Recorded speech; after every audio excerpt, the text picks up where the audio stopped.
Good evening, and on behalf of the City Council of Tustin, I welcome you to the special event for the opening of the Courage to Remember exhibit. At this time, I would like to first of all, welcome my colleagues that are present, Mayor of the City this evening, Mayor Chuck Puckett. I want to thank the support of my other council members who are on their way, Council Member Letitia Clark, Barry Cooper, and of course, welcome Austin Lombard, who is here as well. Thank you very much. I would also like to introduce members of the Tustin Unified School Board. This evening we have the pleasure of his company, and we'll be speaking later, Jonathan Abelove. Thank you very much. We also have some of Tustin's commissioners, Steve Kozak. Commissioner Steve Kozak is here this evening. And I would like to recognize some elected officials who are present here this evening.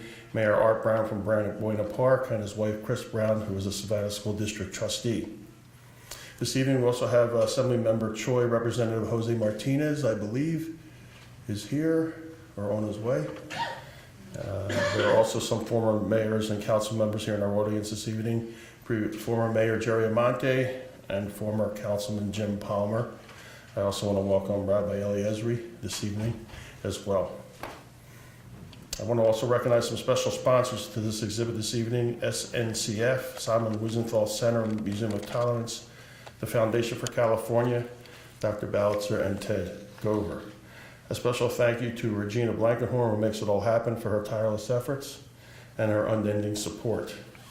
If I in fact missed anyone that should have been recognized, I apologize at this point, and thank you for coming this evening.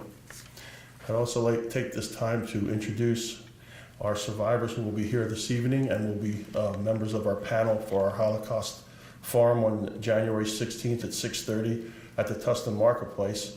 I want to introduce you to Hetty Nihon. Just raise your hand and wave and say hi, Hetty. Gertie Lubinsky. And Dr. Jacob Eisenbach.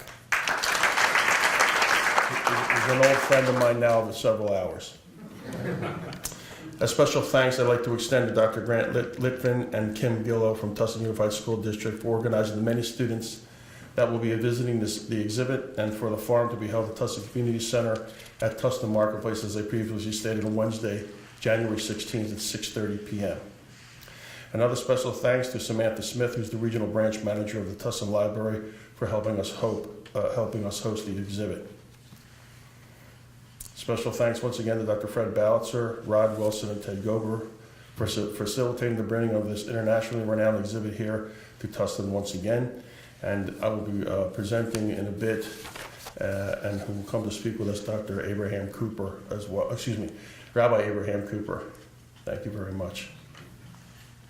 After American troops discovered the Ohrdorf labor camp, a sub-camp of the Buchenwald concentration camp on April 4th, 1945, General Eisenhower visited the camp and then ordered all available American troops to go and witness the horrors he'd just seen. He also forced German citizens and officials from nearby towns to do the same. He understood that there must be a record, first-hand evidence, and incontrovertible answers to those who would deny the Holocaust. He felt that the evidence should be immediately placed before the American and British publics in a fashion that would leave no room for cynical doubt.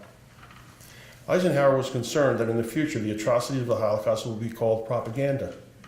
He wanted to make sure that the world would never forget and what had happened, and therefore took measures to ensure the atrocities were documented. Fast forward 63 years. In a recently published study commissioned by the Conference on Jewish Material Claims against Germany and conducted by the Schoen consulting firm, it is documented that 11% of U.S. adults overall haven't heard of the Holocaust, or are unsure if they did. Additionally, 41% of millennials believe 2 million Jews or fewer were killed during the Holocaust. More astonishing, 1/5 of millennials in the United States, that's 22%, haven't heard of or aren't sure if they heard of the Holocaust. 2/3 of millennials at this time, which is 66%, cannot identify what Auschwitz is, according to the survey. This study underscores the importance of Holocaust education in our schools. The horrific killing of 11 worshipers at a Pittsburgh synagogue has taken a festering problem out of the shadows and put it into the spotlight. Anti-Semitism is on the rise in America. Closer to home, vandals sprayed anti-Semitic insults across the Beth Jacob congregation walls just several months ago. Democratic Representatives Rashida Tlaib, a Democrat from Michigan, and Ilan Omar, a Democrat from Minnesota, recently elected to Congress, have been linked to anti-Semitic and anti-Israel beliefs. The political landscape seems content to look the other way and excuse the deployment of stereotypical attacks on Jews as long as they are thinly masked as mere criticism of Israel. Why we remember? Why do we remember such despicable acts, intense suffering, and cruelty that were the Holocaust? The reason is as simple as it is excruciatingly painful. Despite many who have continued to stand against tyranny, hatred, intolerance, and unfathomable human cruelty, genocides continue to occur, calling to memory the Armenian genocide, Cambodia, the Sudan, and North Africa. Holocaust denial is a propaganda movement active in the United States, Canada, and Western Europe, which seeks to deny the reality of the Nazi regime's systematic mass murder of 6 million Jews in Europe during World War II. We remember because we must never forget the inhumanity of which humans are capable. We must also remember in order to call forth our human capacity for great acts of heroism, courage, and self-sacrifice. The world owes it to the remaining survivors of the Shoah to perpetuate the memory of the event and to promote the important message of never again through education and testimonies. When Yad Vashem, the Israeli Holocaust Museum in Jerusalem, was dedicated March 15, 2005, the president of Israel, Moshe Katsav, said, "The museum will serve as an important signpost to all of humankind, a signpost that once warns how short the distance is between hatred and murder, between racism and genocide." The denial or distortion of history is an assault on truth and understanding. Comprehension and memory of the past are crucial to how we understand ourselves, our society, and our goals for the future. Intentionally denying or distorting the historical record threatens communal understanding of how to safeguard democracy and individual rights. The Nazi persecution of the Jews began with hateful words, escalated to discrimination and dehumanization, and culminated in genocide. The consequences for Jews were horrific, but suffering and death was not limited to them. Millions of others were victimized, displaced, forced into slave labor, and murdered. The Holocaust shows that when one group is targeted, all people are vulnerable. Today, in a world witnessing rising anti-Semitism, awareness of this fact is critical. A society that tolerates anti-Semitism is susceptible to other forms of racism, hatred, and oppression. We remember so that we may never forget. In 2016, teacher Kim Golo brought 18 middle schoolers to attend the Holocaust Survival Forum in Tustin. As one of the many heartbreaking and inspiring stories shared that night, a survivor described how she'd been forced to endure her 18th birthday in a camp where each day's ration was a mere piece of bread.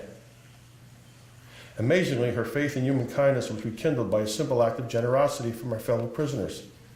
Careful not to attract the attention of the guards, 18 of her fellow prisoners filed past her one by one, each breaking off a corner of the bread and giving it to her as a gift. This simple act of witness reminded her she was not alone and gave her the hope to persist until the nightmare finally ended. Those students then were so inspired they formed a club called 18 Pieces, which is nicknamed Culture Club, and set about educating their peers on the hurtful impact of prejudice, stereotyping, and other forms of limited thinking about race. Club members also work with advisor Kim Golo, school counselors, and Orchard Hills principal Cindy Agopian to create presentations to educate all students about the dangers of stereotypes and prejudicial thinking, particularly important in a school where students come from more than 40 different cultural backgrounds. This exhibit and the participation of our community places a great responsibility on all of us. Sir Edmund Burke, famous academician and historian, said, "The only thing necessary for the triumph of evil is for good men to do nothing." We now must accept that responsibility to bear witness to these events. We must discuss and define the messages inherent in this exhibit and make certain that we do not remain silent and do nothing.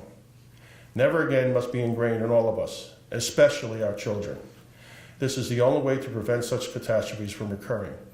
This is the way we honor the memory of those whose futures were stolen and equip those whose futures are imminent. Thank you, ladies and gentlemen, and welcome.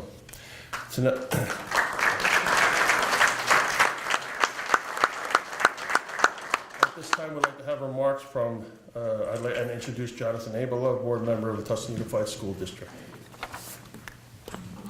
Good evening. I'd like to thank the City of Tustin, the Foundation for California, and SNCF, Dr. Bernstein, and Dr. Grant Litvin for primarily making this all happen.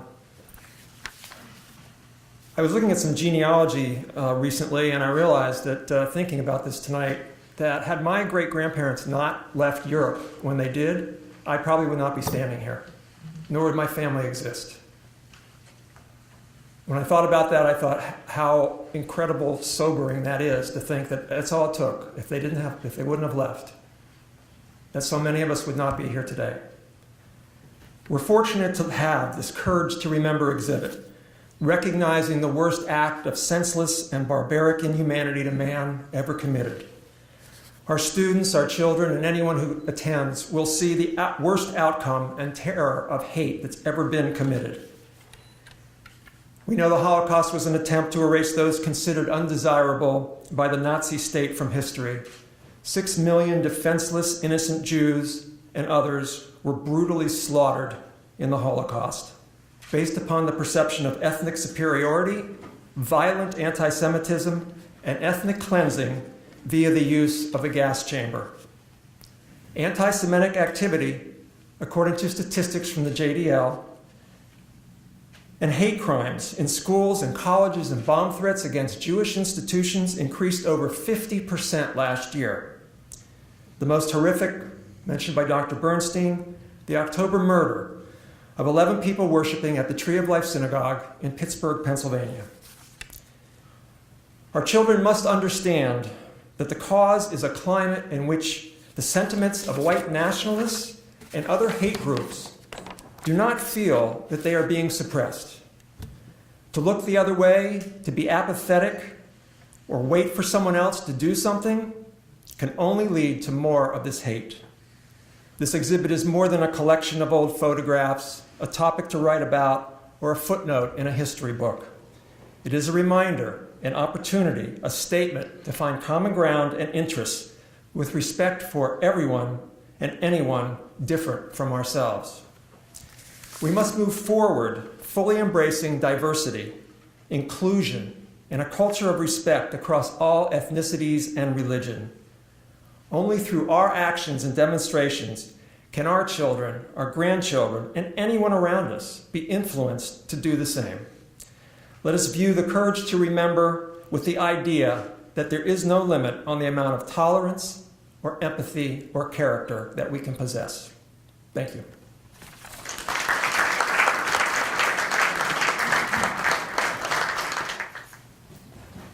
Thank you, Jonathan. Ladies and gentlemen, I'd like now to take the opportunity to introduce Dr. Fred Bowitzer, President of the Foundation for California and retired Professor Emeritus of Political Science at Claremont McKenna College. Doc Bernstein, thank you very much. Doc Bernstein is Mayor Pro Tem. He is an old friend, and he is deeply committed to Holocaust education, and so it's my pleasure to be able to work with him. I want to tell you a little bit about the exhibit you're going to be seeing tonight. The exhibit was first created by the Simon Wiesenthal Center many years ago and first shown on the 50th anniversary of the Anschluss in Vienna. The 50th anniversary, the Anschluss, as you all recall, was when Germany marched into Austria and reunited Austria with the Reich. It was Hitler's first significant act of aggression that had many acts following that. Since then, that exhibit was shown in the great capitals of Europe and many other places around the world. My foundation, the Foundation for California, has been associated with the Simon Wiesenthal Center for about 30 years now. And in that time, we decided to take the exhibit and turn it into a traveling exhibit. After all, the Simon Wiesenthal Center is a fixed installation. And a lot of people simply can't go there, but if you can, please get there, because it's worth seeing, very much worth seeing. U.S. News and World Report called the Museum of Tolerance at the Simon Wiesenthal Center one of the 6 must-see museums in the United States. So our foundation, the Foundation for California, turned this into the exhibit into a traveling exhibit. And we've taken it throughout the United States and many places abroad. More than 5 million Americans now have seen this exhibit from California to Florida. The exhibit has also appeared in a number of foreign countries with numbers that rival what we have shown in California and in Florida in the United States. So it has been a joy and a labor of love to take this exhibit throughout the country. And what we've learned from it is that people hunger for Holocaust education. All these decades after the end of the Holocaust, people still want to know about it. And they come in great numbers. And it's people, not just Jews, but it's Christians, it's people of various faiths, backgrounds, races, and that hunger has a good reason. It has a good reason because intolerance and hate continue in all of our communities. And when people experience it, they say, aha, let's do something about it. Let's first get educated. Indeed, the Foundation for California began its association with the Simon Wiesenthal Center on this exhibit when a young Sikh male, Sikhs are from India, was attacked in Laverne, California at a 7-Eleven, and he was beaten up and they called him a Jew. And at that moment, we decided that we're all Jews, we're all Sikhs when it comes to the question of education for tolerance. And so we created this exhibit. The new exhibit you're going to see tonight has some interesting technological advances which we think are especially appealing to young people, so that you will be able to hold up your smartphone. All Americans seem to have smartphones. It's a paperweight, but really they call it smartphones, yeah? And you will actually be able to see Simon Wiesenthal. You will be able to see Anne Frank. You will be able to see survivors and listen to their story and hear them talk to you. So we're very excited about that. Let me just say a couple of quick things and then conclude. I was born in March 1941. I was born on the Jewish holiday of Purim. Purim is the Jewish equivalent of Halloween. Not exactly, but it kind of translates that way. In March 1941, the Krakow ghetto was established. For those of you who have seen the movie Schindler's List, the Krakow ghetto was the backdrop for that movie, at least a good part of that movie. My paternal grandparents came from Krakow.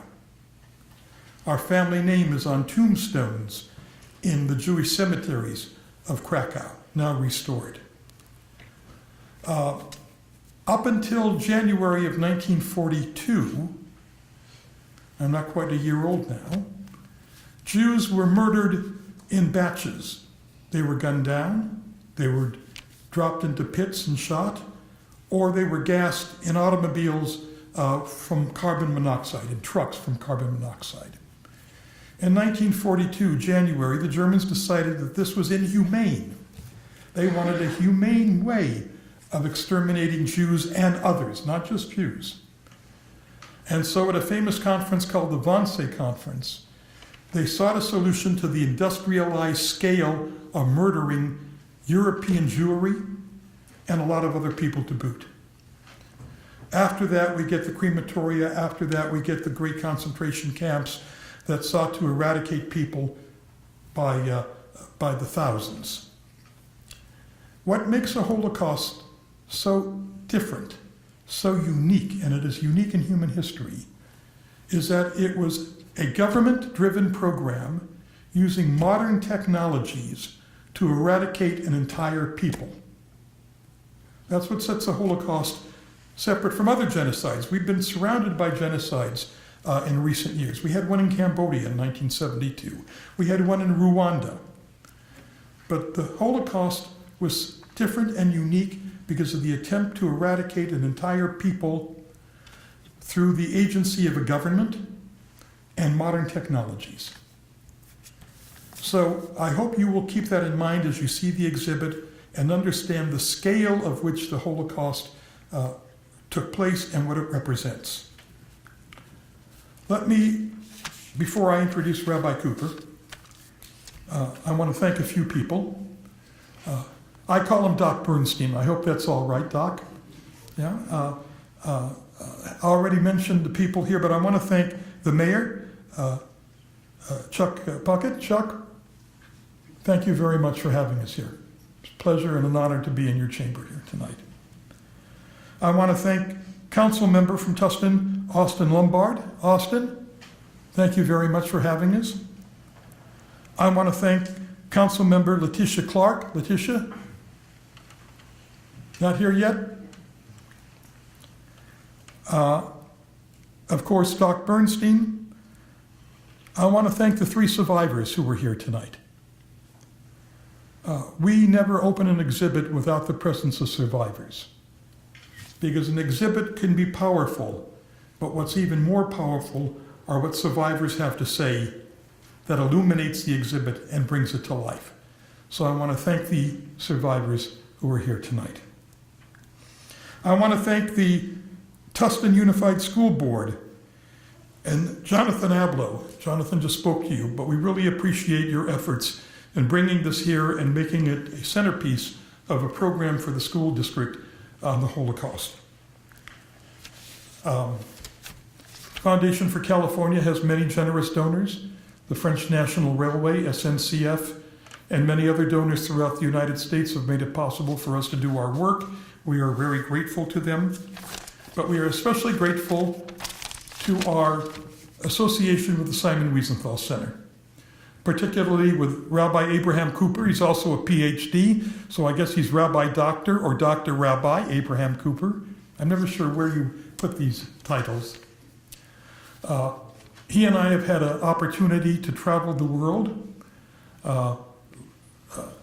trying to teach people in various countries who have indulged in anti-Semitism, the impact of that, not just on Jews, but on the United States, on the people of the world. He has a powerful voice. He's a writer. He publishes frequently, and I recommend that you Google his name and look at some of his writings. They're very good and they're very powerful on contemporary issues that impact subjects like anti-Semitism and hate. And he is also my very dear and close friend. So I'm delighted that he is here with us this evening. Dr. Rabbi Abraham Cooper, Associate Director of the Simon Wiesenthal Center in Los Angeles. Thank you, Fred. Good evening, everyone. My mom is going to be 93 years old in March. She lives in Brooklyn. But on the outside that she hears about tonight, for the record, my older brother, Dr. Reuben Cooper, is a famous and beloved pediatric cardiologist in New York. I was supposed to be the lawyer. The fact that I chose not to go to law school probably means I will have some small part in the world to come. So it's nice to have a PhD. It's much more important to have mentors and teachers like Dr. Balitzer. It's been a joy. We could use the word in Japanese sensei or the Hebrew word rebbe, but he's an amazing mentor who's helped to really broaden not only my personal horizons, but also the impact of the Simon Wiesenthal Center and the Museum of Tolerance globally. We have brought this exhibition together with my good friend Ted Gover, literally all over the world. Tokyo, Buenos Aires, the House of Commons, Capitol Hill, the Israeli Knesset, in India, we brought it to the Gandhi Cultural Center in New Delhi. We even brought it to the country of Azerbaijan, the capital Baku. 96% of the population of that country is Muslim. So it's important, the impact of what Courage to Remember has to impart. I don't have to tell people from Tustin, this is the only community so far that has brought the exhibition back. And for that alone, we want to say thank you, and I'm so pleased to hear that the school district, the young people will be involved in learning something, hopefully quite a bit in the coming days with the exhibition here. There's another reason for why an exhibition like this is so important. It's such a wonderful and humbling experience to be here in the presence of 3 Holocaust survivors. They've carried lifelong burdens, but also lifelong messages of hope that they've shared with ourselves, our children and grandchildren. We owe them an amazing debt of gratitude, and that they're still with us is extremely important. But in case anyone thinks that these are issues that don't need attention in our own time, you might recall the Minnesota high school students the seniors who posed for the yearbook, giving the Sieg Heil salute. You may have seen last week in middle school in Ojai, California, a group of predominantly white kids in a school overwhelmingly white, but with significant Latino and a smaller African American presence, forming a swastika and thinking that, it was just a joke, and with plenty of parents to back them up about the lack of seriousness of attention. One of the places where we open this exhibition is in the world's most populous Hindu country. Courage to Remember, and our very dear friend, Sri Sri Ravi Shankar, who is a Hindu holy man and a good friend, and he has a great sense of humor. He's developed it having met people like us. He got up in front at the opening, and he looked out at the audience in the presence of a Holocaust survivor, and he said, I see there's a Supreme Court justice, and there's the Vice President, and the Speaker of the Parliament of India, and he said, many of you are my students, and I know exactly what you're thinking. You're saying to yourselves, well, Sri Sri has taught us, all of his messages is how to live in the moment. That's been the focus. That's the approach philosophically of Hinduism. And yet he said, take a look at the title. The title of this exhibition is Courage to Remember. So how is it that I, as your teacher, who teach you every day how to live in the moment, have encouraged you to come to an exhibition called Courage to Remember? And what he said that night was that what I have learned, including having just finished my first visit to Israel, but what I have learned as I think about the problems in our world today, that in the world we live in today, in order to live in the moment, you have to have courage to remember. And I think that message from a Hindu master pretty much summarizes the importance of this exhibition. Let me share just 2 or 3 other vignettes. Our institution first was named in honor and now in memory of Simon Wiesenthal, the famous Nazi hunter. He brought 1,100 Nazi war criminals to the bar of justice, pretty much single-handedly. He and his wife, Sila, between them, lost 89 members of their family during the Nazi Holocaust. Wiesenthal, when he was liberated by U.S. Army in May 1945 in Mauthausen, was too weak to stand. He weighed less than 90 pounds. An amazing man, and I remember 2 things that he said to a group of university students back in 1980. I've been with the Wiesenthal Center since we started in 1977. The first thing he talked about was, he was asked, was it possible that the Nazi Holocaust could happen again? And he gave an amazing response. This is in 1980, way before anybody even had a dream about something called the internet or social media. He said, all you need, the equation of all you need for something like the Holocaust to happen again, is a crisis, a social crisis, hate, and technology. He said, quote, "If the technology of our modern day that Hitler used in the 30s and 40s had been available in 1492 when you had the Inquisition in Spain, no Jew would have survived in Spain, no Catholic would have survived in Britain, and no Protestant would have survived in France." He made that statement before knowing that a couple of generations down the road, we would all be anatomically connected to our cell phones, and our kids would know more about social media than maybe about social mores. So that message from Simon resonates very, very deeply. And the other point, he was asked, "Mr. Wiesenthal, were you surprised by how many Nazis there were?" And he said, "No, I really wasn't. But I was bitterly disappointed and shocked by how few anti-Nazis there were."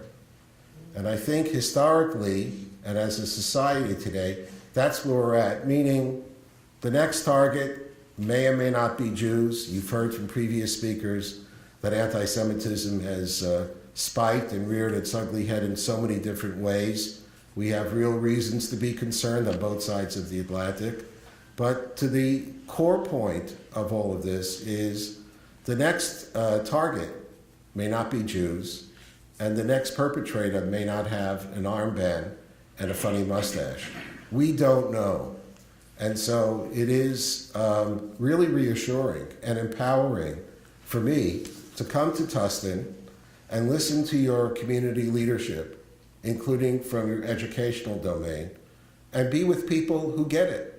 You do get it. And the fact that you're going to deploy the exhibit again here for the next generation of young people is very, very reassuring, because the only way we're going to defeat hate is if we redouble our efforts to live by and teach our children the great values, democratic values of this greatest nation on earth, of the United States of America. So on behalf of the Simon Wiesenthal Center, I just want to say thank you to everyone that made this possible. I am living proof, however, that we're not so far removed. If you drive like me, and I'm a native New Yorker, I drive a 1996 car with abandon. We would love to have you come visit us at the Museum of Tolerance. That includes school groups, families, and especially our newest exhibition. It's been around for a year or two, but is really very, very powerful. That relates the story in a very dynamic way of Anne Frank and her family. So in closing, I hate to do this, but I'm going to quote Joseph Stalin, maybe the worst mass murderer of the 20th century. He said, "One death is a tragedy. 1,000,000 deaths is a statistic." Everything that we need to do when we talk about these terms with our kids about genocide and ethnic cleansing and mass murder, those are just terms. And when you throw out figures, we're going to lose our kids. Wherever we can personalize and put a human face on history, that's where we will get our children involved. And as long as God gives strength to the survivors of the Shoah who are still with us, we know that their voices will be heard. Thank you very much.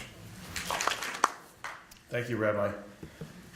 Ladies and gentlemen, now please help yourselves to our refreshments outside of the chambers, and then we will proceed to the opening of the exhibit. Thank you very, very much for taking the time out of your busy day. And prior to leaving, we want to invite our Holocaust survivors and some other dignitaries here to take a picture. So everyone is invited to have some refreshment out in the foyer, and then we'll proceed to the exhibit. Thank you again.